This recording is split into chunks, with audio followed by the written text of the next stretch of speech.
अस्सलाम वालेकुम dear CSS and PMS aspirants. उम्मीद है आप लोग खैरियत से होंगे। और आज होने वाला आप लोगों का MPT एग्ज़ाम 2024 का अच्छा हो गया होगा और मुझे उम्मीद है कि ज़्यादातर कैंडिडेट्स उसमें अच्छे नंबरों से उसको पास भी कर गए होंगे। Although it was a tougher exam as compared to the previous ones, but still I hope so कि बहुत से लोग इसको क्लियर कर गए होंगे as the passing criteria is very low, just 33% marks और 66 आउट ऑफ 200। तो आज की जो वीडियो का टॉपिक है या जिस इशू पर हम बात करेंगे वो है 18th अमेंडमेंट और उसके प्रोज एंड कॉन्स, ठीक है, या उसका एक क्रिटिकल एनालिसिस। जैसे कि मैंने अपने व्हाट्सएप ग्रुप्स पे एक पोल छोड़ा था कि हमें किस इशू पर बात करनी चाहिए जो CSS PMS PCS के रेलिवेंट भी हो और आपकी नॉलेज बेस में इजाफ़ा भी करे।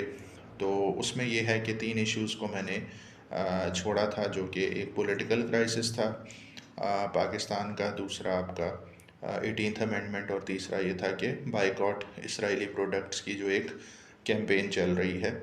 तो ऑल दो पॉलिटिकल क्राइसिस के वोट ज़्यादा थे, लेकिन वो एक थोड़ा सा कंप्रिहेंसिव टॉपिक है जिस पे थोड़ा सा ये है कि रिसर्च और थोड़े से कुछ पॉइंट्स को जमा करना है, उनको ऑर्गेनाइज़ करना है, तो उसमें थोड़ा सा टाइम लग जाएगा। इंशाल्लाह वो भी लेक्चर जो है बहुत जल्दी अपलोड हो जाएगा। तो सेकंड जो चॉइस थी वो 18th अमेंडमेंट थी और इकोनॉमिक क्राइसिस पहले उस पर वीडियो लेक्चर बन चुका है ऑलरेडी, और अगर आप लोगों ने वो नहीं देखा तो उसको मैंने अपनी फेसबुक व्हाट्सएप ग्रुप्स पे और अपने यूट्यूब चैनल पे ऑलरेडी अपलोड कर दिया है। आप वहाँ किसी भी सोर्स पे जाकर उसको देख सकते हैं। और अभी जो मैंने रीसेंट पोल छोड़ा था बाकी 3 टॉपिक्स के लिए क्रिएट किया था पोल, उसके नीचे भी इकोनॉमिक क्राइसिस का जो लेक्चर है उसका लिंक मैंने यूट्यूब का शेयर कर दिया है, आप उसको वहाँ से भी देख सकते हैं। तो अब हम बात करेंगे अपने आज के टॉपिक के ऊपर, जो कि है 18th अमेंडमेंट और उसके प्रोज एंड कॉन्स या क्रिटिकल एनालिसिस। तो सबसे पहले हम इस चीज़ पे बात करते हैं कि 18th अमेंडमेंट है क्या। 18th अमेंडमेंट जो है पाकिस्तान के आइन के अंदर एक अमेंडमेंट है जो बहुत कम्प्रिहेंसिव अमेंडमेंट है, और इसने 17th अमेंडमेंट के इफ़ेक्ट्स को नलीफाई किया है। और बहुत सी चीज़ें जो पाकिस्तान के लीगल सेटअप के अंदर, कॉन्स्टिट्यूशन के अंदर प्रॉब्लम्स आ रही थी, that were hampering Pakistan to become a true federation, उनको उसने एड्रेस करने की कोशिश की। और बहुत सी चीज़ों में 18th अमेंडमेंट पाकिस्तान को एक प्रॉपर फेडरल मॉडल की में कन्वर्ट करने में, जिसका आप कह लें कि ख्वाब बानियाने पाकिस्तान ने देखा था कि पाकिस्तान एक फेडरल स्टेट होगा, उसको काफ़ी हद तक उस चीज़ की तरफ ले जाने के लिए एक अच्छा कदम साबित हुई, ठीक है। तो 18th अमेंडमेंट कोई एक अमेंडमेंट नहीं है, इसमें बहुत सी चीज़ें जो हैं आइन के अंदर चेंजेस की गई हैं, और उन चेंजेस की बेस पर जो है पाकिस्तान का एक फेडरल मॉडल जो है या पाकिस्तान का एक कॉन्स्टिट्यूशनल सिस्टम जो है उसमें बहुत सी बेहतरियाँ भी आई हैं, लेकिन कुछ मसाइल भी उसमें हैं जिनको हम एट लेंथ डिस्कस करेंगे। तो सबसे पहले तो हम ये देख लेते हैं कि पाकिस्तान के आइन के अंदर इसमें क्या क्या चेंजेस आई हैं 18th अमेंडमेंट के अंदर। तो उनको हम इन्यूमरेट कर लेते हैं बारी बारी, एक एक पॉइंट को मैं आपके सामने बताता जाता हूँ। आप बेशक इसको अपने पास नोट भी कर लें अगर आप कोई नोट्स ले रहे हैं, या फिर इसी लेक्चर को अपने पास डाउनलोड करके रख लें, तो एट द नीड आप इसको दोबारा से चला कर तो आप वो सारी चीज़ों को समझ सकते हैं, ठीक है। तो जो सबसे पहली चेंज जो हमारे आइन के अंदर आई है वो क्या है कि इस आइन की अंदर एक सिंबॉलिक चेंज है। वो ये है कि जनरल ज़ियाउल हक का नाम जो है आइन के अंदर मौजूद था, उसको आइन के टेक्स्ट के अंदर से हज़फ कर दिया गया, ठीक है। तो इसका हम देख सकते हैं कोई पॉजिटिव इम्पैक्ट एज सच तो नहीं है, लेकिन सिंबॉलिकली एक इसका इम्पैक्ट है, वो ये है कि आइन को जो है डिक्टेटर्स या ऐसे लोग जो आइन की स्पिरिट को वायलेट करते हैं, तो उनका नाम ही आइन में होना, दैट लुक्स वेरी ऑड, तो उसको हटाया गया।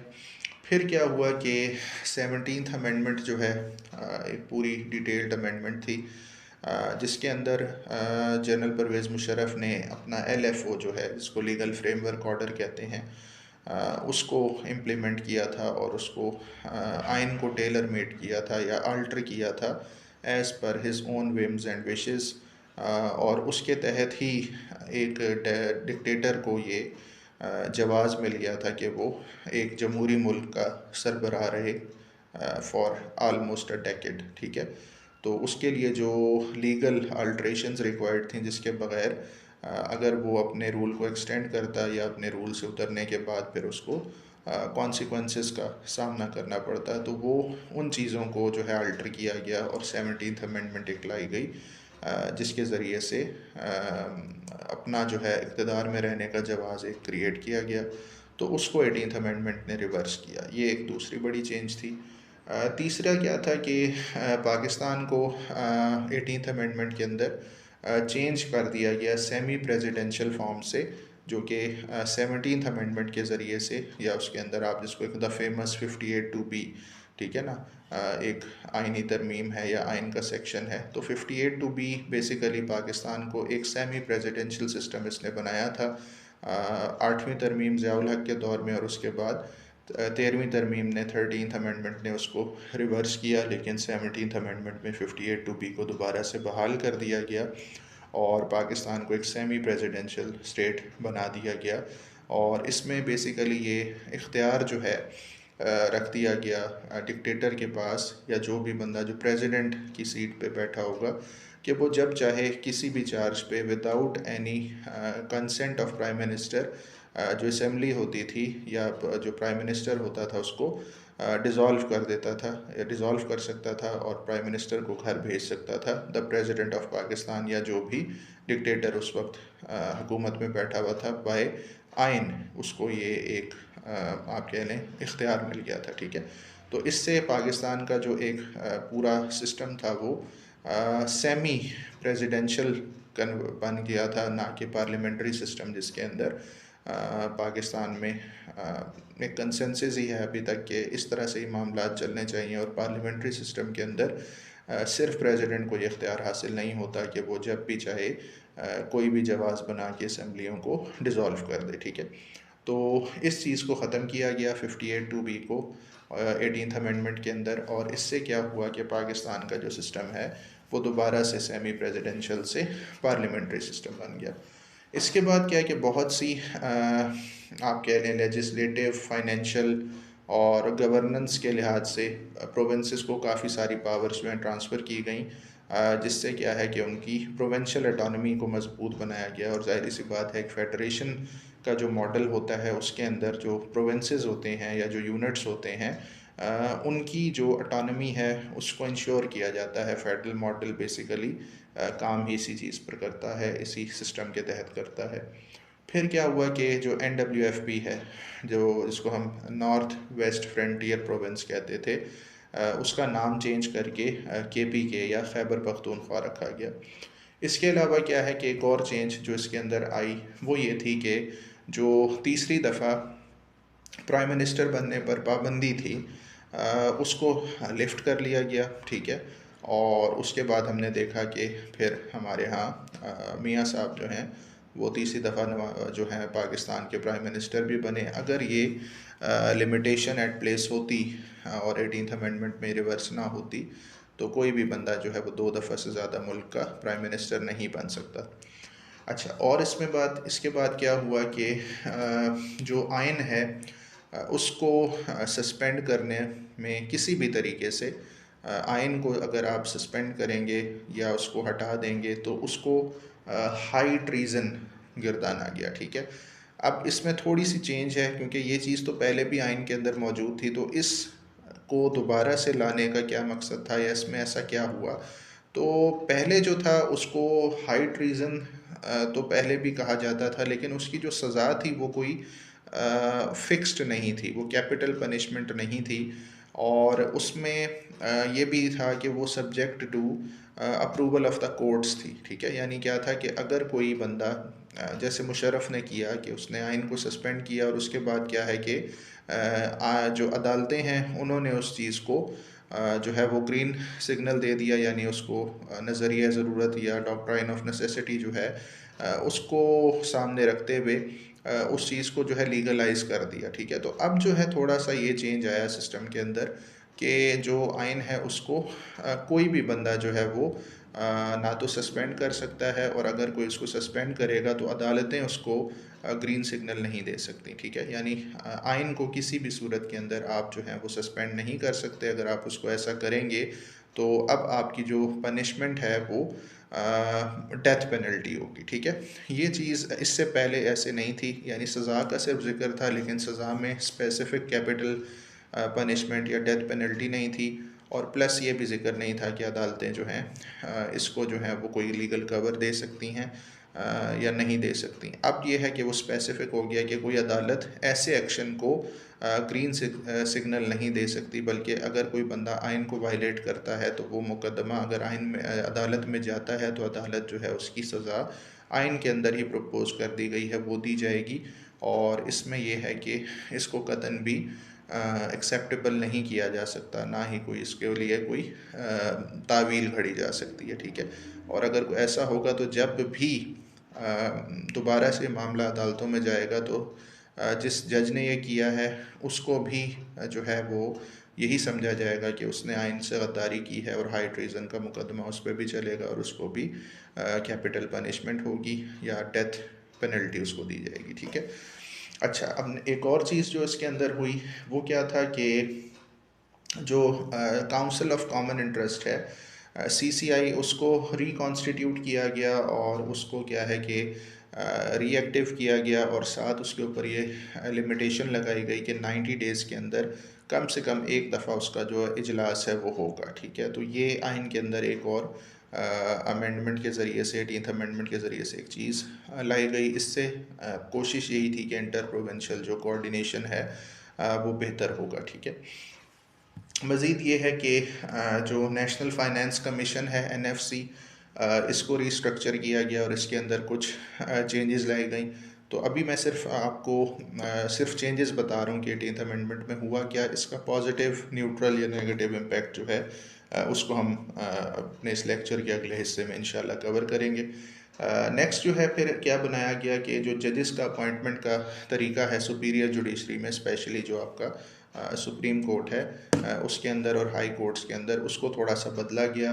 पहले ये होता था कि सदर और आपका जो चीफ जस्टिस है और प्राइम मिनिस्टर, मतलब इस तरह कुछ लोग मिल के वो फ़ैसला करते थे, और इसमें बहुत ज़्यादा ये इम्कान होता था कि हकूमती पसंदीदा शख्सियात जो हैं वो सुपीरियर जुडिशरी में पहुंच जाएंगी, और ज़ाहिर सी बात है कि अगर उनके हैंड पिक्ड लोग हैं तो वो फिर उन्हीं के हक़ में फ़ैसले देंगे। उसमें इंडिपेंडेंस ऑफ जुडिशरी काफ़ी हद तक कंप्रोमाइज़ होती थी। तो अब एक इंडिपेंडेंट कमीशन बनाया गया जिसके ज़रिए से जजेस जो हैं वो अपॉइंट होंगे।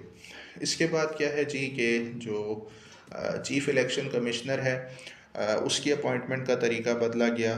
पहले उसमें ये होता था कि अपोजिशन से कोई कंसल्टेशन नहीं की जाती थी, लेकिन यहाँ पर अब क्या है कि अपोजिशन लीडर को एक रोल दिया गया कि चीफ़ इलेक्शन कमिश्नर हमेशा से हुकूमत और अपोजिशन की जो कमेटीज़ हैं, या पहले तो प्राइम मिनिस्टर और अपोजिशन लीडर, और अगर उनमें फ़ैसला ना हो पाए तो फिर कमेटीज़ जो हुकूमत और अपोजिशन की होंगी वो तीन तीन अपना नाम देंगी, और उसके बाद जो है वो फिर जो कंसेंसस हो जाएगा जिस पे वो बंदा जो है उसको चीफ़ इलेक्शन कमिश्नर लगाया जाएगा, और अगर ना हो पाए कंसेंसस तो फिर एक प्रॉपर प्रोसीजर फॉलो किया जाएगा जिसके तहत चीफ़ इलेक्शन कमिश्नर आएगा। नेक्स्ट चेंज जो हुई वो ये थी कि इस्लामाबाद हाई कोर्ट का क़याम अमल में आया, ठीक है। ये एक मच नीडेड चीज़ थी, क्योंकि आप कह लें कि प्रोविंशियल जो टेरिटरी आपकी है उसमें तो हाई कोर्ट एग्जिस्ट करता था, नीचे सेशन कोर्ट्स भी थे, लेकिन जो फेडरल टेरिटरी या फेडरल कैपिटल था उसमें क्या था कि हाई कोर्ट ना होने की वजह से सेशन कोर्ट के बाद आगे एक अपील का जो कोर्ट होता है हाई कोर्ट, वो मौजूद ही नहीं था, लेवल ही नहीं था, वो डायरेक्ट फिर सुप्रीम कोर्ट में मामला जाते थे। तो इससे एक और लेवल क्रिएट किया गया, और इससे ये है कि बहुत सी चीज़ें जो आप कह लें कि राइट टू अपील के तहत जिनको चलना होता था, तो एक अपील बढ़ा दी गई हाई कोर्ट क्रिएट करके। इसी तरह मिंगोरा में जो है पेशावर हाई कोर्ट का, और तुर्बत में बलूचिस्तान हाई कोर्ट का एक एक और आप कह लें कि बेंच जो है वो कायम किया गया। तो ये भी एक अच्छी चीज़ थी कि लोगों के लिए एक्सेसिबल करना, अपने provincial respective provincial high court के लिए एक्सेस करना वो आसान होगा। अच्छा, उसके बाद क्या है कि आर्टिकल 25A डाला गया आइन के अंदर, और इसकी जो बुनियादी जो आप कह लें डोमेन है वो है राइट टू एजुकेशन। और इसमें यह है कि 10 से 16 साल तक के बच्चों के लिए जो एजुकेशन है वो कंपलसरी की गई। 16 साल इट मीन्स मैट्रिक, आल दो आइन के अंदर ये मैट्रिक दर्ज नहीं है, लेकिन उम्र का तयन किया गया कि 16 साल तक जो है सारे बच्चों को रियासत जो है वो कंपलसरी और फ्री एजुकेशन देगी। बाकायदा उसमें मेंशन किया गया कि all the constitution will guarantee that the state will provide free and compulsory education to all girls and boys up to age of 16। ठीक है जी, ये एक चेंज और आई। और एक और जो इम्पोर्टेंट जो चेंज है जिसका हमने पहले भी हल्का सा जिक्र किया कि सेमी प्रेसिडेंशियल से पाकिस्तान पार्लियामेंट्री डेमोक्रेसी की तरफ एक स्टेप क्रिएट हुआ। तो ये पार्लियामेंट ने ये पावर जो है अपने पास रखी कि उसको असेंबली को अगर डिज़ोल्व करना है तो उसमें प्राइम मिनिस्टर की जो कंसेंट है या प्राइम मिनिस्टर की जो मुशावरत है प्रेसिडेंट को वो लाजमी होगी। उसकी कंसल्टेशन के बगैर जो है प्रेसिडेंट ख़ुद अपनी डिस्क्रेशन पे पार्लियामेंट को डिज़ोल्व नहीं कर पाएगा। ठीक है, तो ये कुछ बड़ी बड़ी चेंजेस थी। इसमें एक चेंज और जो एड्रेस होने से रह गई कि तकरीबन 15 मिनिस्ट्रीज़ जो थी फेडरल लेवल पे उनको या तो डिज़ोल्व कर दिया गया या फिर उनको डिवॉल्व कर दिया गया टूवर्ड्स प्रोविंसेस। ठीक है, तो ये एक बहुत बड़ा एडमिनिस्ट्रेटिव ट्रांसफ़र भी था from federation to federating units. ठीक है, उनके नाम इंशाल्लाह आगे हम लेक्चर के अगले हिस्से में कहीं पे अगर गुंजाइश निकली, टाइम बचा तो हम उनका भी जिक्र कर लेंगे। तो ये ओवरऑल हमारे पास 18th अमेंडमेंट में कुछ चेंजेस हैं। ठीक है, अब अगर हम मूव करें इसके पॉजिटिव्स पे, तो आप देखें कि इम्पैक्ट्स में ज़्यादातर इम्पैक्ट्स जो हैं वो जो चेंजेस हैं ज़्यादातर उनका इम्पैक्ट पॉजिटिव ही हुआ। लेकिन फिर भी फ़र्दन हम एक एक इम्पैक्ट को पढ़ लेते हैं दोबारा से और उसको उनका पॉजिटिव इम्पैक्ट आपके सामने रख देते हैं। और उसके बाद फिर ये है कि जो नेगेटिव इम्पैक्ट है 18th अमेंडमेंट का उसको भी फिर टेकअप करेंगे। और फिर एंड में एक हम फाइनल एक कंक्लूडिंग रिमार्क्स की तरफ बढ़ेंगे कि इसका एज अ होल क्या फ़ायदा या क्या नुकसान हुआ। और फिर एक जो अक्सर कुछ क्वार्टर्स से ये आवाज़ आती है कि 18th अमेंडमेंट को रिवर्स कर देना चाहिए, और दूसरी तरफ कुछ साइड से बात आती है कि अगर कोई ऐसी बात हुई तो वो हमारी लाशों पर से गुजरना पड़ेगा, एक यानी एक जज्बाती रिस्पांस प्रो 18th अमेंडमेंट की तरफ के लोगों की तरफ से भी आता है। तो इसमें फिर बेहतर क्या है कि क्या होना चाहिए, क्या इसको रिवर्स होना चाहिए, क्या इसको ऐसे ही चलना चाहिए, या इसके अंदर क्या चीज़ होनी चाहिए। तो एंड में उसको हम कंक्लूडिंग रिमार्क्स में एनालाइज करेंगे। ठीक है, तो सबसे पहले हम पॉजिटिव इम्पैक्ट्स की तरफ जाते हैं। तो पहला, जिस तरह हमने जिक्र किया कि ज़ियाउल हक का नाम आइन से निकाल दिया गया, प्रैक्टिकली इसका इम्पैक्ट कोई पॉजिटिव या नेगेटिव नहीं था, इसको हम न्यूट्रल कहेंगे। लेकिन सिंबॉलिकली एक इसका पॉजिटिव इम्पैक्ट हम यही मान सकते हैं कि आइन के अंदर से गैर जमहूरी लोगों का नाम को निकालना एक सिंबॉलिकली एक जो जमहूरी या डेमोक्रेटिक फोर्सेस हैं इनकी एक सिंबॉलिक विक्ट्री है। ठीक है, तो ये इसका इम्पैक्ट था। दूसरा, 17th अमेंडमेंट या LFO, जिसने बहुत सारी ऐसी अमेंडमेंट्स वो लेके आए थे आइन के अंदर मुशर्रफ के दौर के अंदर, जिसने आइन की स्पिरिट को ही बदल के रख दिया था। यानी जो 73 का एक जमहूरी किस्म का आइन था वो जमहूरी नहीं रहा, वो प्रो डिक्टेटरशिप हो गया, या उससे बहुत सी जो ताकतें हैं, बहुत सी पावर्स जो हैं वो एक आदमी के हाथ में चली गई। तो उस चीज़ को रिवर्स किया गया। तो ज़ाहिर सी बात है ये एक पॉजिटिव चीज़ थी। इसने पाकिस्तान के अंदर पार्लियामेंट्री डेमोक्रेसी को, ठीक है, जमहूरियत को मजबूत किया। ठीक है, तो इस चीज़ का इम्पैक्ट पॉजिटिव था। तीसरी बात क्या थी कि जो सेमी प्रेसिडेंशियल से पार्लियामेंट्री रिपब्लिक, ज़ाहिर सी बात है वो इसी की तरह ही बना। 58 जब ख़त्म हुई तो पाकिस्तान में जो है पार्लियामेंट्री डेमोक्रेसी जो है वो बहाल हो गई, ठीक है। चौथी बात, जो self governing legislative and financial economy जो प्रोविंसेस को दी गई, तो as a whole that is a much needed step, ये होना चाहिए था और इसका पॉजिटिव इम्पैक्ट बहरहाल आया है, ठीक है। फिर उसके बाद केपी को जो नाम मिला अपना केपी के, तो ये भी इसका कोई आप कह लें कि प्रैक्टिकली तो कोई पॉजिटिव इम्पैक्ट नहीं था, लेकिन symbolically it was a positive thing for the people of Khyber Pakhtunkhwa. इसकी वजह यह है कि हमारा मुल्क एक मल्टी इथनिक और मल्टीलिंगुअल एक मुल्क है, और इसमें बेसिकली जो सूबे या फेडरेटिंग यूनिट्स हैं उनकी एक अपनी इथनिक शनाख्त मौजूद है, ठीक है। ऑल तो ऐसा होना तो नहीं चाहिए क्योंकि सूबे एडमिनिस्ट्रेटिव तौर पे बनने चाहिए, लेकिन हमारे मुल्क में क्योंकि स्टार्ट में बुनियाद ही इसकी एक इथनिक डिवीजन्स पे या इथनिक सूबों पे रखी गई है, तो फिर ये एक बहुत जस्टिफाइड डिमांड थी कि अगर पंजाब में रहने वाले एक मेजॉरिटी जो है वो पंजाबीज़ की है, सिंध में सिंधीज़ के इधर बलूचिस्तान में बलूचीज़, तो फिर जो पश्तून पॉपुलेशन है उसका ये एक फेयर डिमांड थी कि जिस इलाके में वो रह रहे हैं तो उनकी शनाख्त के मुताबिक उस इलाके का नाम होना चाहिए, ठीक है। तो इस वजह से ये एक सिंबॉलिकली अच्छी चीज़ थी, पॉजिटिव चीज़ थी, और इसने नेशनल इंटीग्रेशन को मजबूत किया है, ठीक है। तो इसका प्रैक्टिकली कोई कह लें कि ज़्यादा उसकी वर्थ नहीं थी, लेकिन symbolically that was a positive thing in 18th amendment. उसके बाद जी जो बैन है तीसरी दफ़ा प्राइम मिनिस्टर के हटने पर, तो अगर इसको पॉजिटिवली देखा जाए तो क्योंकि हमारे यहाँ पार्टीज़ फैमिली ओरिएंटेड हैं या पर्सनैलिटी ओरिएंटेड हैं, हमारे यहाँ डेमोक्रेसी अनफॉर्चुनेटली पार्टीज़ के अंदर तो उस तरह से नहीं चली, तो इसलिए क्या है कि इसको हम इस लिहाज से पॉजिटिव कह सकते हैं कि जो नेशनल लेवल के लीडर्स हैं, अगर लोग ही उनको देखना चाहते हैं पार्लियामेंट में और मुल्क का सरबराह बनना या प्राइम मिनिस्टर बनना, तो उनके रास्ते में फिर रुकावट जो है वो हटा दी गई।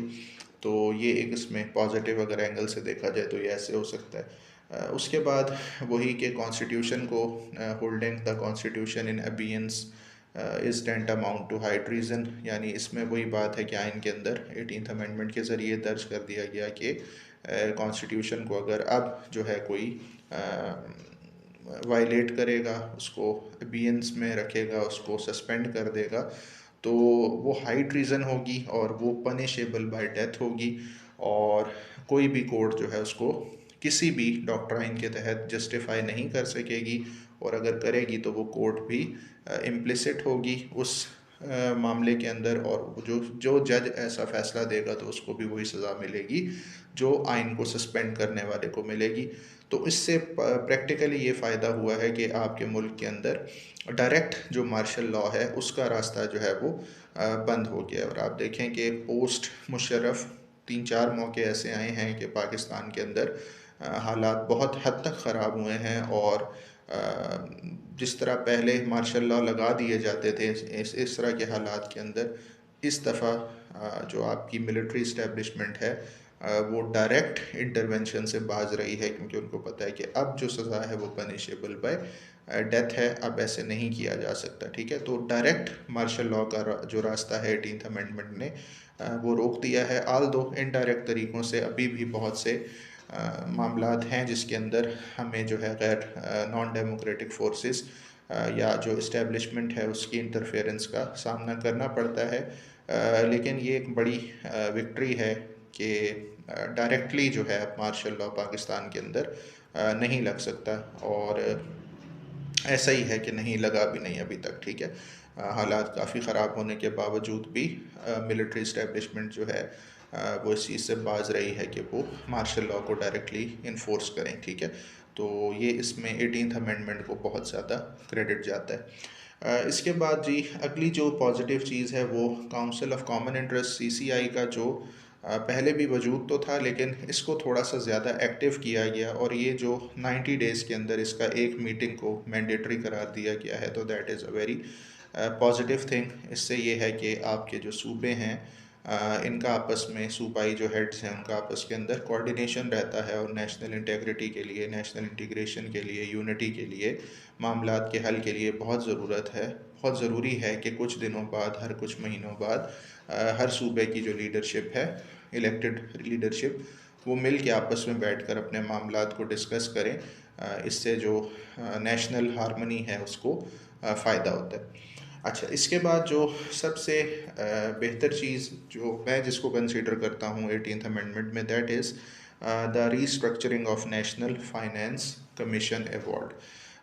नेशनल फाइनेंस कमीशन अवार्ड जो है ये पाकिस्तान के क़याम से चल रहा है, इसका ऐसा नहीं कि ये 18th अमेंडमेंट के बाद ही आया, लेकिन जो मच नीडेड चेंजेस थी उनको जो है इसके अंदर जो है वो काफ़ी हद तक एड्रेस किया गया। और इसमें सबसे पहले तो यही है कि जो फेडरेशन है और प्रोविंसेस हैं उनके दरमियान जो एक रिसोर्स डिस्ट्रीब्यूशन का फार्मूला है वो तय किया गया। और फिर साथ साथ ये भी तय किया गया कि उस फार्मूले में जो आगे फेडरेशन से आगे जो सूबों को जो फंड्स मिलते हैं, वो सूबों को जो फंड्स मिलेंगे उसकी तकसीम का क्या मैकेनिज़्म होगा। ठीक है, तो सबसे पहले जो चीज़ हुई वो ये थी कि जो टोटल जो नेशनल रेवेन्यू है उसका 57.5% जो है वो सूबाई हुकूमतों को मिलेगा, और 42.5% जो है वो जो फेडरल हुकूमत है वो उसको मिलेगा। तो ये एक अच्छा स्टेप था कि इसमें सूबों का हिस्सा जो है वो वफाक से ज़्यादा रखा गया है। और इसमें एक और चीज़ भी शामिल की गई कि जो सूबे हैं उनका जो चंक है, जो उनका हिस्सा है, वो या तो मेंटेन रखा जाएगा या फिर ये है कि उसको बढ़ाया जाएगा, वो कम नहीं किया जा सकता। यानी 57.5% जो स्टार्ट में था या तो वही रहेगा, या अगर बढ़ेगा तो फिर बढ़ के वापस कम नहीं हो सकता। तो इसका मतलब है कि सूबों को हमेशा ज़्यादा ही मिलेगा, कम नहीं मिलेगा। और वफाक को भी एक साइजेबल अमाउंट यानी 42.5% जो है वो दिया जाएगा। तो that is also a big chunk. ठीक है, और बाकी जो इसमें मज़ीद जो एक अच्छी ट्रांसफ़र हुई वो ये थी कि जो सूबों का जो हिस्सा है वो उसको सिर्फ पॉपुलेशन सेंट्रिक फार्मूले पर नहीं रखा जाएगा। ठीक है, ये यही सबसे बड़ा फ़र्क था इस वक्त के नेशनल फाइनेंस कमीशन अवार्ड में 18th अमेंडमेंट के बाद और इससे पहले वालों में, कि इससे पहले हमेशा पॉपुलेशन को एक सोल फैक्टर लिया जाता था कि जहाँ जितनी ज़्यादा पॉपुलेशन है उतना रिसोर्स उसी हिसाब से तकसीम होगा, ज़्यादा पॉपुलेशन को ज़्यादा मिलेगा और कम पॉपुलेशन को कम मिलेगा।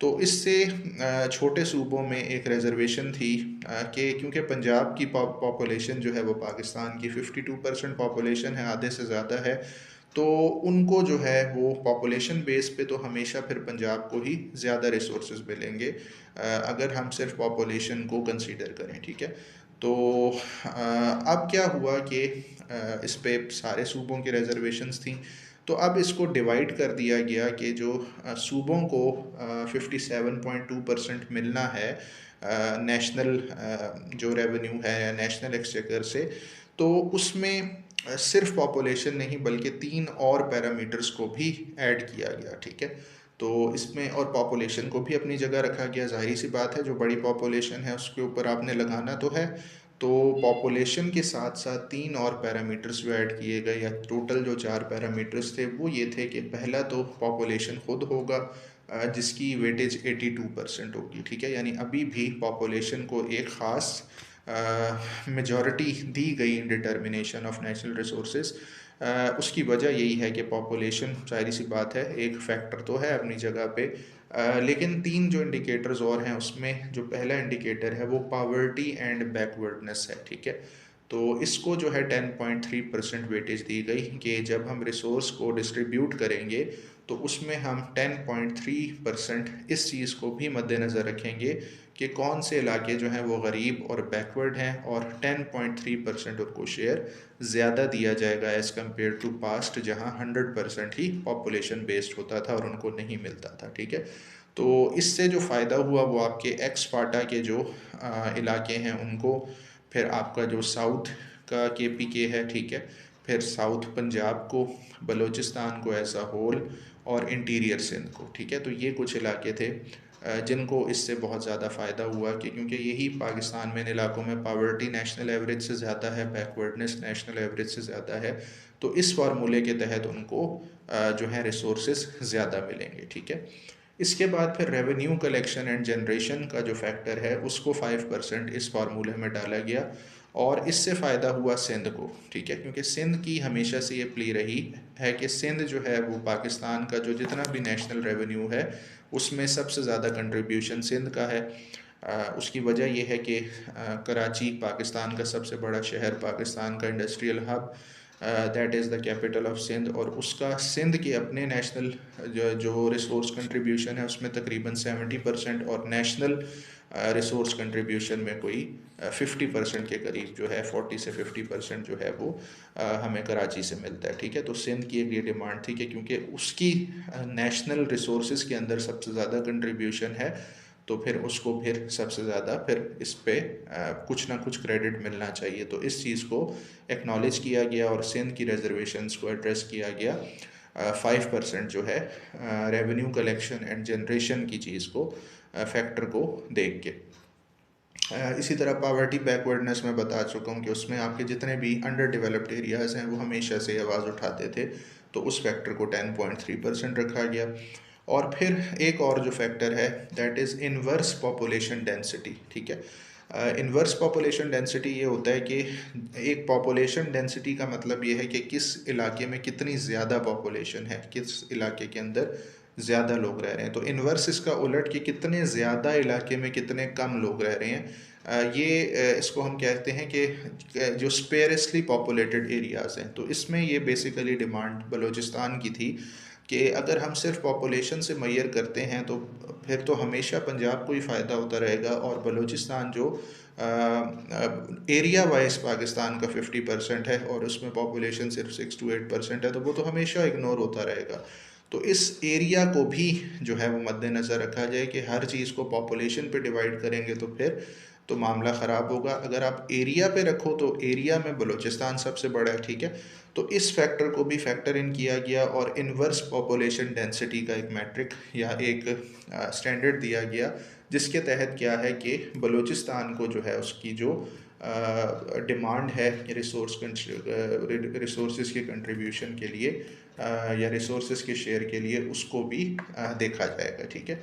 तो इसमें फिर ये है कि 2.7% जो है इस हवाले से इस फैक्टर को देखा गया कि बलूचिस्तान को ज़्यादा फंड्स दिए जाएँ, ठीक है। तो ये एक बहुत ज़्यादा पॉजिटिव चीज़ हुई कि NFC अवार्ड के तहत जो सूबे हैं उनका जो शेयर है ओवरऑल भी बढ़ा और सिर्फ पॉपुलेशन फैक्टर को नहीं देखा गया बल्कि 3 और स्टैंडर्ड्स भी दिए गए इंक्लूडिंग पॉपुलेशन के, टोटल मिला के 4 फैक्टर्स के।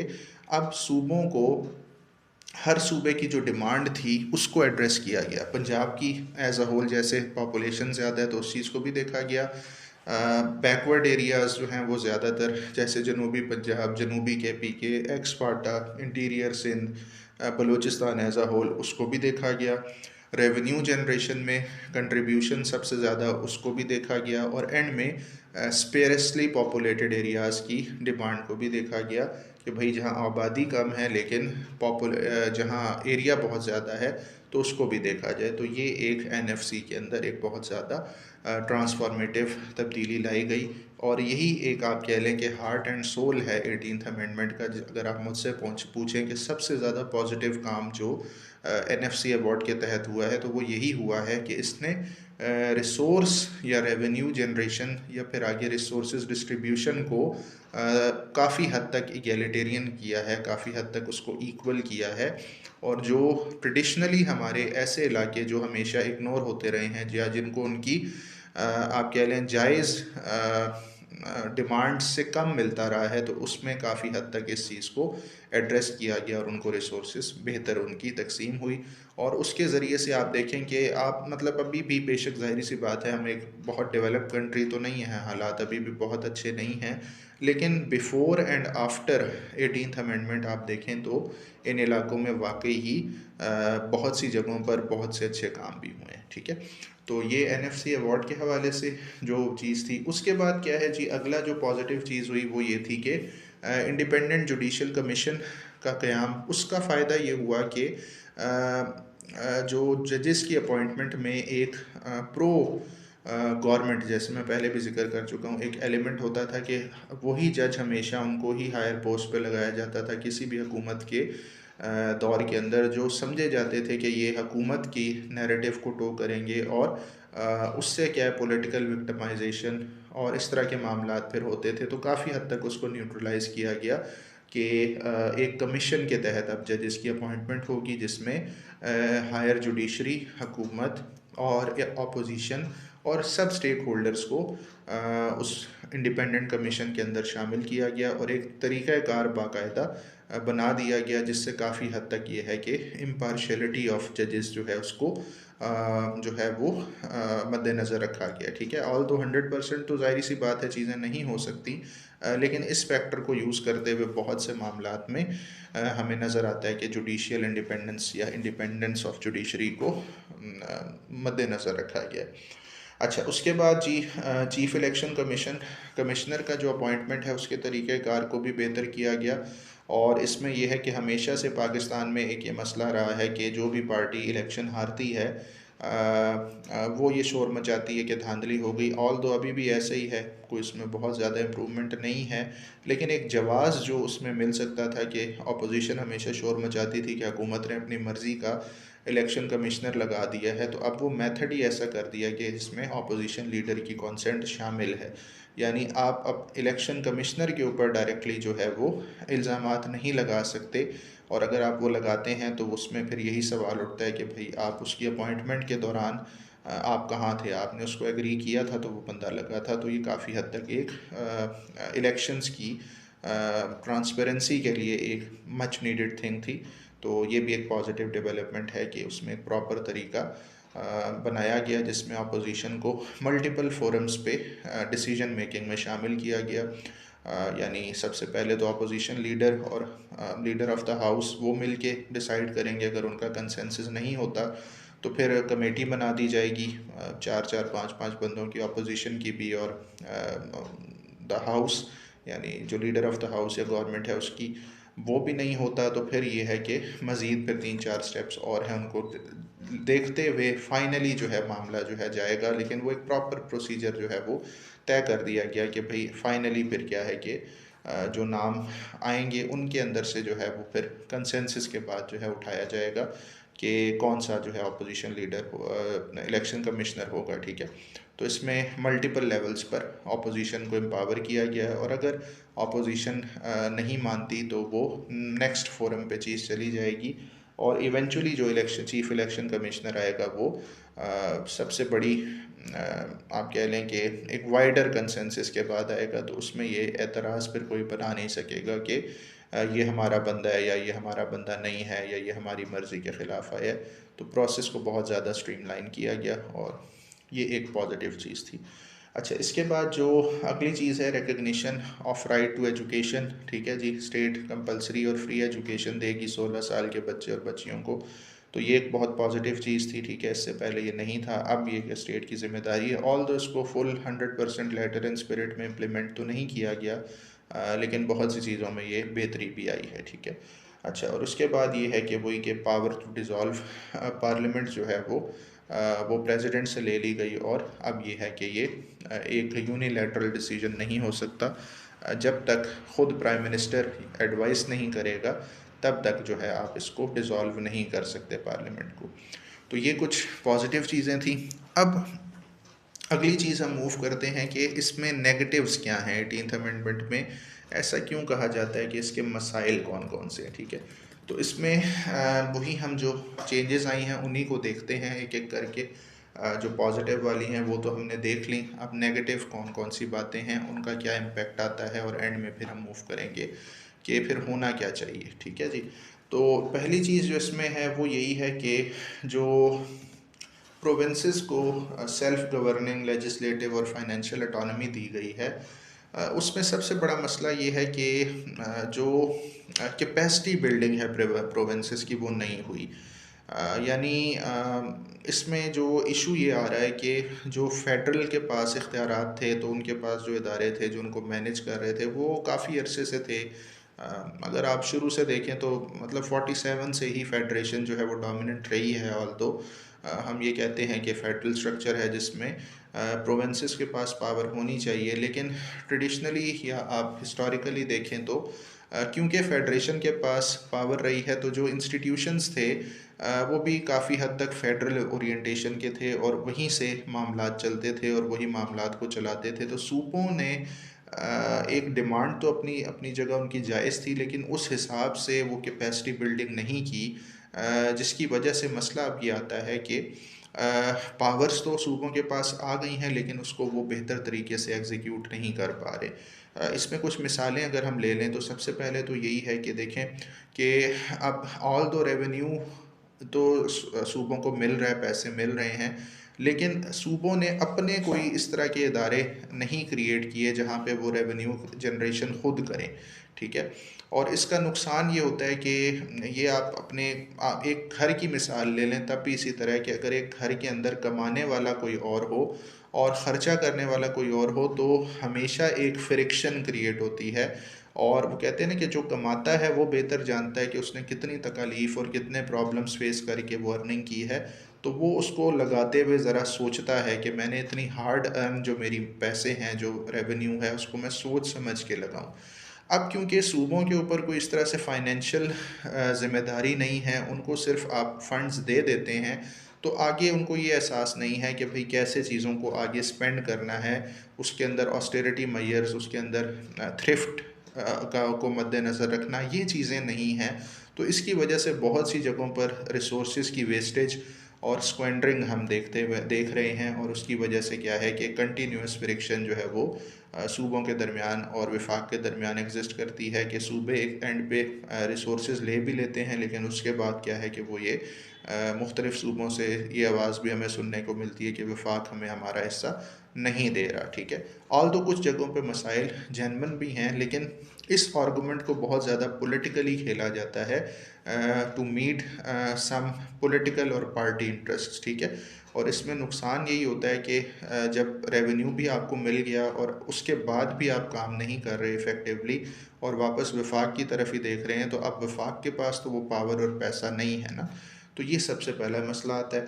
फिर दूसरा, इसके अंदर आप वही देखें कि जिस तरह आप प्रोविंशियल डिज़ास्टर मैनेजमेंट के जो इदारे हैं उनको देखें, तो उन्होंने जो भी एक फ़्लड की मिसाल ले लें तो उनका एक्शन बिल्कुल आप कह लें कि ना होने के बराबर था। देवर अगेन लुकिंग टूवर्ड्स NDMA, जो कि एक फेडरल नेशनल लेवल का इदारा है। तो जब आपको रिसोर्स मिल रहे हैं, जब आपको वसाइल मिल रहे हैं, आप उसके बावजूद भी वफाक की तरफ देख रहे हैं, तो फिर इससे बेहतर नहीं कि इदारों को स्ट्रीमलाइन करके वापस वफाक को ही दे दिया जाए अगर आपने अपनी कैपेसिटी बिल्डिंग को सही नहीं करना।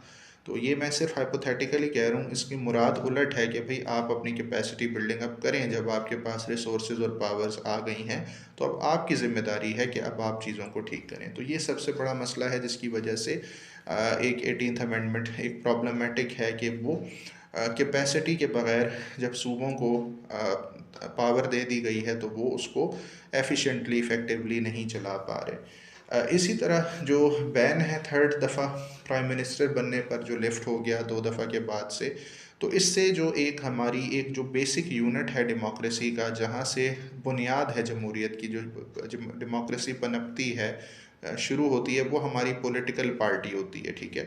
तो वो ही अपने आप को डेमोक्रेटाइज नहीं कर पाई, ठीक है। अब आप देखें कि आप जितनी भी बड़ी पार्टीज़ हैं, तो आप देखें वो पार्टीज़ नहीं, बेसिकली वो शख्सियात हैं, ठीक है। तो मिसाल में आप तीनों बड़ी पार्टीज़ का एनालिसिस कर लें, PMLN हो गई तो वो नवाज शरीफ एंड फैमिली है, पीपल्स पार्टी हो गई तो जरदारी एंड फैमिली है या भुट्टो एंड फैमिली है, PTI हो गई तो वो खान साहब हैं, इसी तरह JUI हो गई तो मौलाना फजल रहमान है। तो मतलब ये पार्टीज़ का स्ट्रक्चर जो है वो शख्सियात तक महदूद रह गया। पार्टीज़ के अंदर जो बेसिक डेमोक्रेसी ट्रिकल डाउन होनी थी वो इसकी वजह से नहीं हो पाई। अगर इस चीज़ के ऊपर बैन कंटिन्यू किया जाता कि 2 दफ़ा जब बस कर लिया, आपने अपना टाइम पूरा कर लिया, तो अब अपनी नेक्स्ट जनरेशन को, नेक्स्ट नए लोगों को, यूथ को आगे लेकर आएँ। तो वो उस तरह से नहीं हो पाया। और इसमें आप देखें कि हमारे यहाँ क्या होता है, पार्टीज़ के अंदर जो इलेक्शन होते हैं वो एक मजाक ही होते हैं, और उसमें पता होता है कि भाई इसी बंदे ने जो है वो पार्टी का लीडर बन जाना है। पार्टियों के नाम लोगों के नाम पर हैं, ठीक है, और कोई बेसिक सेटअप पार्टीज़ के अंदर नहीं है कि वो ग्रास रूट से जो है लोग जो है वो ट्रेन होते हुए आगे आएँ, मुख्तलिफ पोर्टफोलियोज़ लें और उसके बाद पार्टी की लीडरशिप पे आ सके। ठीक है, आप देखें कि पीटीआई के अंदर वाई इमरान खान, कोई पीटीआई का वर्कर पीटीआई का चेयरमैन क्यों नहीं बन सकता। नून लीग के अंदर वाई नवाज़ शरीफ और मरीम नवाज़, कोई आम नून लीग का जो एक ग्राउंड लेवल का वर्कर है वो क्यों उसका चेयरमैन नहीं बन सकता। पीपल्स पार्टी के अंदर वाई भुट्टोज़, ठीक है, वाई जरदारीज़, क्यों एक निचले लेवल से बंदा जिसने पीपल्स पार्टी के लिए ग्राउंड पे काम किया है वो प्रमोट होकर ऊपर क्यों नहीं आ सकता।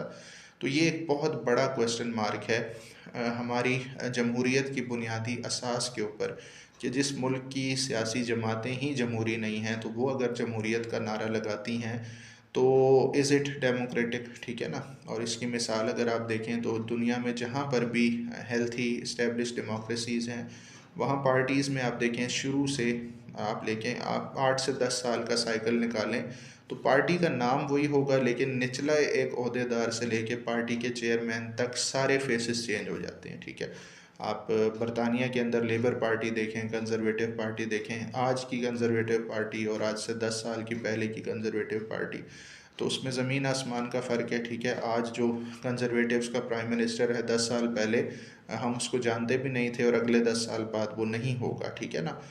लेबर्स का यही हाल है। अमेरिका में देखें, डेमोक्रेट्स हो गए, रिपब्लिकन्स हो गए, पार्टियां वही हैं, लोग आते जाते हैं। मतलब इवन ओबामा आज भी अमेरिका में सबसे पॉपुलर है इन लिविंग प्रेसिडेंट्स। आज भी अगर उसको इलेक्शन लड़ने दिया जाए तो वो जीत जाए, लेकिन जब उसके 2 साल पूरे हो गए तो उसी की पार्टी ने उसको किक आउट कर दिया कि बस अब आप नहीं लड़ सकते, आइन ने पाबंदी लगा दी। तो क्या डेमोक्रेटिक पार्टी ख़त्म हो गई? ऐसा नहीं है, पार्टी चल रही है, उसकी पॉपुलैरिटी अपनी जगह है, लेकिन लोग नए नए आ रहे हैं। ठीक है, तो इस तरह का एक वाइब्रेंट डेमोक्रेटिक सिस्टम लाने के लिए हमें एक वाइब्रेंट डेमोक्रेटिक पार्टी चाहिए जो इस तरह की तरमीम से डेमोक्रेसी को हम अपने हाथों से कत्ल करते हैं। ठीक है, तो ये एक बड़ी सेल्फिश किस्म की अमेंडमेंट थी, और जिसमें अभी आप फिर देखें कि जो आसार बता रहे हैं वो यही हैं कि फिर से वही पार्टीज़ और वही उन्हीं के सरबराह जो हैं दोबारा से प्राइम मिनिस्टर बन जाएंगे।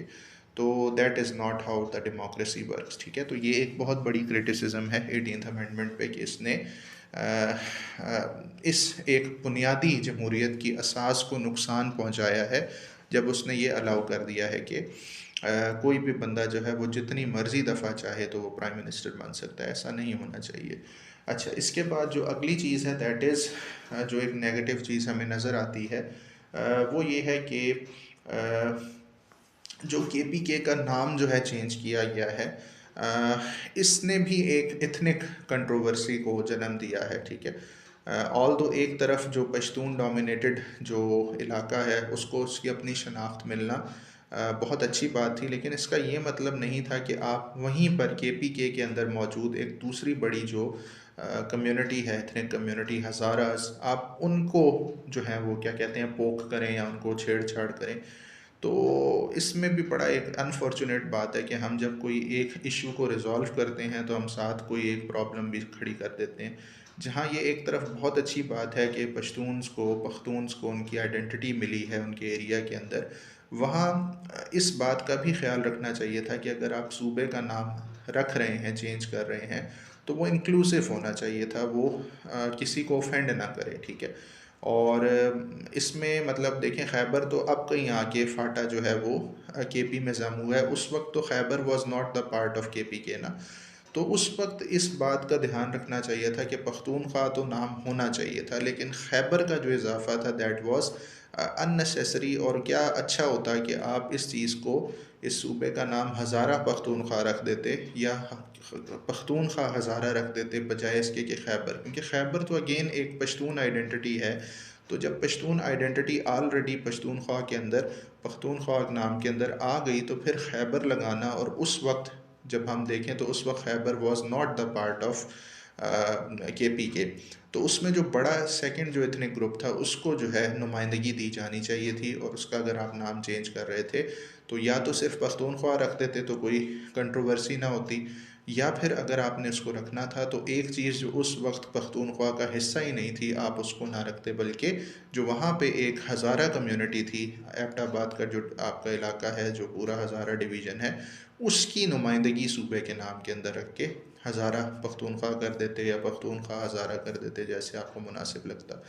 और देखें ये एक ना आकिबत अंदेशी की वजह से ही आप देखें कि फिर एक पूरी तहरीक क्या थी, क़याम सूबह हज़ारा, जो बाबा हैदर ज़मान वाली एक तहरीक खड़ी हुई, और उसमें देखें कि अनफॉर्चुनेटली इसमें वायलेंस भी हुआ, कुछ लोग भी मरे, और एक खामखा का एक इशू जो है जो बड़ा कह लें कि अच्छे तरीके से रिज़ॉल्व हो सकता था, आप उसको ठीक आपने उसको मिस प्ले किया, ठीक है। और इसमें मैं सबसे ज़्यादा जो ब्लेम दूंगा वो उस वक्त की नून लीग की क़यादत को दूंगा, क्योंकि उसकी वजह ये थी कि हज़ारा का जो डिवीज़न है वो हमेशा से नून लीग का स्ट्रॉन्ग होल्ड रहा है, और इसमें यही था कि पीपल्स पार्टी ने जहाँ वहाँ की पश्तून नेशनलिस्ट पार्टीज़ से कंसल्टेशन की, वहाँ नून लीग से भी की, तो नून लीग ने जो है नाम में इस हद तक तो खैर सही वो आए कि भाई नहीं, इसका नाम जो है सिर्फ पख्तूनख्वा नहीं होना चाहिए, लेकिन उन्होंने नाम में क्या चीज़ एंटर करवाई, खैबर। अब वही बात है कि खैबर उस वक्त तो हिस्सा नहीं था, तो वो अपने उस जगह का ख्याल रखते हुए वो हज़ारास की नुमाइंदगी को उस सूबे के अंदर, उस सूबे के नाम में यकीनी बनाते, ठीक है। लेकिन वही बात है कि इतने ज़्यादा हमारे इंटेलिजेंट होते पॉलिटिशियंस तो क्या ही बात थी, ठीक है। और इसने बहुत ज़्यादा एक जो है कंट्रोवर्सी स्पेशली जो हज़ारा डिवीज़न है उसके अंदर खड़ी की है, और ये एक अनफॉर्चुनेट चीज़ है जो नहीं होनी चाहिए थी। और एक जहाँ हमने पश्तून कम्युनिटी के एस्पिरेशंस का ख्याल रखा और उनको उनकी शनाख्त दी, वहाँ हमने एक और मसला भी साथ खड़ा कर दिया कि बजाय हज़ारास को उनकी आइडेंटिटी देने के हमने उनको एजिटेट कर दिया, और बड़े आराम से मामला रिज़ॉल्व हो सकता था। मुझे आज भी समझ नहीं आती, और मैं अपने बाल नोचने का ही दिल करता है कि भाई जब आप रख रहे थे तो अब आपने खैबर की बजाय आप हज़ारा डाल देते तो वो बहुत बेहतर हो जाता। लेकिन बहरहाल ये एक उसमें एक नेगेटिव चीज़ हुई और एक अनफॉर्चुनेट चीज़ हुई। अच्छा, इसके बाद जो हमारे पास जो अगला इशू है वो इसमें नाम के बाद हमारे पास आ जाता है जी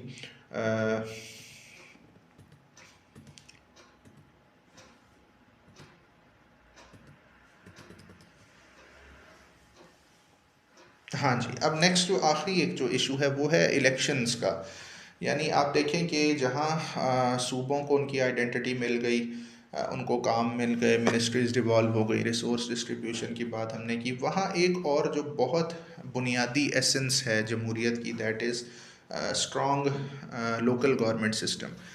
तो इसमें 18th अमेंडमेंट में जो है वो ये तो हुआ कि भाई सूबों के जो रिजर्वेशंस थे उनको रिजॉल्व किया गया, प्रोविंसेस को ऑटोनॉमी दी गई, लेकिन जमहूरियत की जो बेसिक चीज़ है वो लोकल गवर्नमेंट सिस्टम है। तो अनफॉर्चुनेटली इस अमेंडमेंट के अंदर इस हवाले से कोई पाबंद नहीं किया गया सूबों को कि वो लोकल गवर्नमेंट इलेक्शंस जो हैं उनको भी उसी रेगुलरिटी से करवाएं जिस तरह से नेशनल लेवल पे या सूबाई लेवल पे इलेक्शंस होते हैं। और उसका नुकसान आप देखें कि जहाँ पहले इस्लामाबाद से सारी चीज़ें कंट्रोल की जाती थीं और वो एक आप कह लें पावर सेंटर था, अब वो 4 पावर सेंटर्स वजूद में आ गए हैं। यानी पंजाब के लिए लाहौर, केपी के लिए पेशावर, बलूचिस्तान के लिए कोयटा और सिंध के लिए कराची। तो अब इसमें मसला क्या है कि हर वो बंदा जो अपने डोर स्टेप पे अगर मामलात उसको कोई मसला है तो उसको हल करवाने के लिए उसको प्रोविंशियल कैपिटल जाना चाहता पड़ता है। अब एक मिसाल यही ले लें कि गवादर में एक बंदा बैठा है, उसका कोई मसला है तो उसको मसले के हल के लिए पहले इस्लामाबाद आना पड़ता था, अब क्या है कि उसको कोयटा जाना पड़ता है। तो उसकी ज़िंदगी तो आसान नहीं हुई ना। यानी अभी भी इक़्तिदार जो है या जो हुकूमत है वो उससे कई 100 मील दूर है। तो इससे क्या नुकसान होता है कि जो सेल्फ़ गवर्निंग का एक जो इशू है, जो गवर्नेंस के मामलात हैं, जो लोकल मसाइल हैं, उनको हल नहीं किया गया, और जमहूरियत एज़ अ सिस्टम जो है हमारे मुल्क में फिर हमें फ़ेल होती हुई नज़र आती है, क्योंकि इसके समरात जो हैं आम आवाम तक मुंतकिल नहीं हो रहे। और आप देखें कि हमारी जो सियासी पार्टियां हैं इनका भी रवैया या हुकूमतों का रवैया यही है कि इलेक्शन जो हैं वो ड्यू होते हैं लोकल, लेकिन उनको वो किसी हीले बहाने से डिले कर देती हैं और इससे आम आदमी का बहुत ज़्यादा नुकसान हुआ है। ठीक है, तो अब हम ये है कि कंक्लूडिंग डिबेट पर आते हैं कि फिर होना क्या चाहिए, 18th अमेंडमेंट को क्या रिवर्स हो जाना चाहिए या नहीं। तो इसका जी सिंपल सा आंसर यही है कि बिल्कुल नहीं। 18th अमेंडमेंट एक स्टेप है जो सही डायरेक्शन में लिया गया है, लेकिन it is not a perfect step. इसमें जो चीज़ें हमने फ्लॉज को ज़िक्र किया इनको एड्रेस किया जाना चाहिए। अगर हो सके तो 18th अमेंडमेंट में अमेंडमेंट ला के मज़ीद इन चीज़ों को और ज़्यादा स्ट्रीमलाइन कर दिया जाए, और अगर नहीं तो फिर सेपरेट अमेंडमेंट ला के इन मसाइल को हल किया जाए। यानी कैपेसिटी बिल्डिंग का जो इशू है, जो हज़ारा का मामला है, जो आपका लोकल गवर्नमेंट इलेक्शंस का मामला है, जो बेसिक एसेंस है डेमोक्रेसी की, पार्टी के अंदर इलेक्शंस और लोकल लीडरशिप का आना, इन चीज़ों को किसी तरह से आइन के अंदर डाला जाए ताकि ये चीज़ें मज़ीद बेहतरी की तरफ चलें। ठीक है, तो इसमें यही है कि अगर इन चीज़ों को किया जाएगा तो हमारा जो डेमोक्रेसी है, हमारी जो फेडरेशन है, हमारी जो सिस्टम है पाकिस्तान का, वो और ज़्यादा इक्वलिटेरियन हो जाएगा, इक्विटेबल हो जाएगा, इसमें इक्वलिटी आएगी और बेहतरी आएगी। और इसके बगैर अगर हम लेके चलेंगे चीज़ों को तो मसाइल काफ़ी हद तक अपनी जगह पर रहेंगे और इवेंचुअली उनको कहीं ना कहीं जाके हमें रिज़ॉल्व करना पड़ेगा। तो ये आज का पूरा लेक्चर था 18th अमेंडमेंट पे कम्प्रिहेंसिव। उम्मीद है आप लोगों को इससे बहुत कुछ सीखने को मिला होगा। अपनी जो कोई चीज़ अगर एड्रेस होने से रह गई है तो बेशक कमेंट्स में ज़रूर बताएं। ये मैं अपने फेसबुक पे, व्हाट्सएप ग्रुप्स पे, यूट्यूब्स पे ये लेक्चर लगा दूंगा यूट्यूब के चैनल पे, तो आप इसको सुने और होपफुली आपको ये नॉलेज भी देगा। और इसके अलावा ये है कि जो भी आपके क्वेश्चंस वगैरह हों, कोई भी इशू हो, तो आप मुझसे मेरे व्हाट्सएप नंबर 0304591028 पे कांटेक्ट कर सकते हैं। ठीक है, आप सिर्फ वॉइस मैसेज या टेक्स्ट मैसेज करेंगे, कॉल्स आप नहीं करेंगे। कॉल्स लेना मेरे लिए पॉसिबल नहीं होता, और इस चीज़ पे माइंड भी ना किया करें कि आंसर नहीं आता।